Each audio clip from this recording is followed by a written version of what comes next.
Assalamualaikum, halo teman-teman semua, salam sehat, salam sejahtera, dan salam bahagia. Pertama-tama, perkenalkan nama saya Yulia Nur Andarwati. Saya dari Magister Administrasi Bisnis di Universitas Diponegoro yang bertempat di Kota Semarang.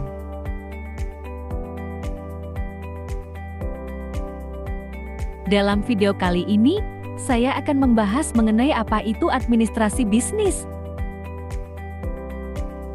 Dalam artian sempit, administrasi sering diartikan dengan kegiatan ketatausahaan. Tata usaha pada hakikatnya merupakan pekerjaan pengendalian informasi. Tata usaha juga sering diartikan sebagai kegiatan yang berkaitan dengan tulis-menulis, mencatat, menggandakan, dan menyimpan. Dalam arti luasnya, administrasi dapat diartikan sebagai kerjasama. Istilah inilah yang dimana administrasi berhubungan dengan kegiatan kerjasama yang dilakukan manusia maupun sekelompok orang, sehingga tujuan apa yang diinginkan mereka dapat tercapai. Kemudian, arti kerjasama di sini yaitu adalah rangkaian kegiatan yang dilakukan oleh sekelompok orang secara bersama-sama, teratur dan terarah, berdasarkan dengan pembagian tugas yang telah disepakati bersama.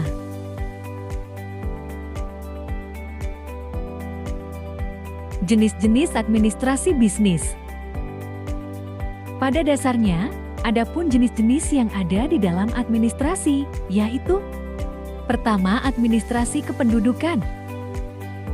Administrasi kependudukan adalah rangkaian kegiatan penataan dan penertiban dalam penerbitan dokumen dan data kependudukan melalui pendaftaran penduduk, pencatatan sipil dan pengelolaan informasi, serta pendayagunaan hasilnya untuk pelayanan publik dan pembangunan.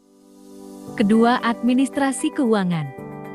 Administrasi keuangan adalah proses pengurusan atau penyelenggaraan, penyediaan, dan penggunaan uang dalam setiap usaha kerjasama.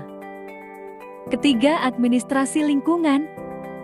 Administrasi lingkungan adalah sebuah rangkaian kegiatan yang dilaksanakan pemerintah dan masyarakat yang tujuannya untuk mewujudkan wawasan lingkungan, serta tanpa mengesampingkan kualitas manusia dan lingkungannya.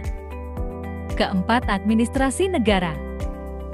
Administrasi negara adalah administrasi yang berkaitan dengan ilmu sosial yang mempelajari 3 elemen penting kehidupan bernegara yang meliputi lembaga legislatif, yudikatif, dan eksekutif. Kelima, administrasi niaga. Administrasi niaga adalah administrasi yang bertujuan untuk mencapai tujuan-tujuan yang bersifat keniagaan atau keuntungan bisnis. Keenam, administrasi pembangunan.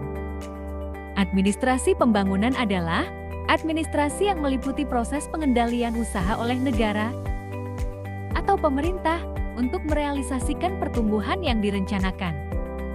Ketujuh, administrasi perkantoran atau publik. Administrasi perkantoran adalah administrasi dalam bentuk kegiatan perencanaan keuangan, penagihan dan pencatatan, personalia, dan distribusi barang serta logistik di sebuah organisasi. Fenomena administrasi bisnis saat ini. Seiring perkembangan zaman serta kebutuhan dalam suatu entitas perusahaan, maka dibutuhkannya adaptasi dalam implementasi bisnis, termasuk di dalam bentuk administrasi. Menurut Griffin, administrasi bisnis memiliki 7 lingkup yang menyesuaikan pada lingkungan, yaitu: 1. Administrasi penjualan. 2. Administrasi periklanan. 3. Administrasi pemasaran. 4. Administrasi produksi. 5. Administrasi perbankan. 6. Administrasi perhotelan. 7. Administrasi pengangkutan. Fenomena dari adanya sublingkup ini merupakan bukti bahwa adaptasi dalam administrasi sesuai terhadap kebutuhan lingkungannya.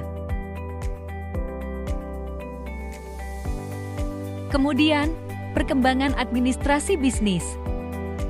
Pada tahun 1886, administrasi bisnis bersifat tradisional dan berpusat pada struktur hierarki yang ketat. Kemudian pada abad ke-20, Administrasi bisnis muncul gerakan manajemen ilmiah oleh Frederick Taylor dan perkembangan teori oleh Henry Fayol.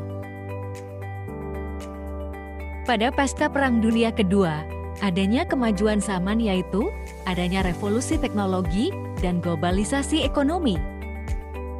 Hingga akhir abad ke-20 sampai awal abad ke-21, konsep manajemen strategi semakin berkembang, teknologi semakin maju, munculnya pendekatan berbasis tim dan fleksibel dalam organisasi. Hingga pada zaman sekarang, administrasi bisnis semakin terintegrasi, fokus pada keberlanjutan, manajemen yang berbasis data, dan model bisnis yang berubah dengan sangat cepat.